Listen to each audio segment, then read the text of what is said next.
નમસ્તે બાળ દોસ્તો, શું તમે વેકેશનમાં ખરેખર મજા લેવા ઈચ્છો છો? શું તમે રજામાં ખૂબ જ મજા કરવા ઈચ્છો છો? તો આવો ચિલ્ડ્રન્સ યુનિવર્સિટી દ્વારા આયોજિત કલામૃતમ સમર કેમ્પ 2023માં જોડાઈએ.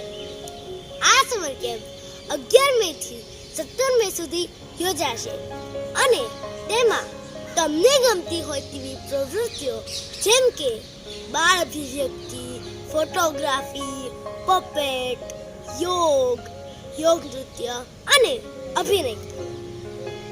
આ સમર કેમ્પનું સીધું પ્રસારણ children's university Facebook page, YouTube channel અને વંદે ગુજરાત ચેનલ પર કરવામાં આવશે. હું કાવ્યા આ સમર કેમ્પમાં આવી રહી છું, તો રાહ શેની જુઓ છો? આજે જ રજીસ્ટ્રેશન કરાવો.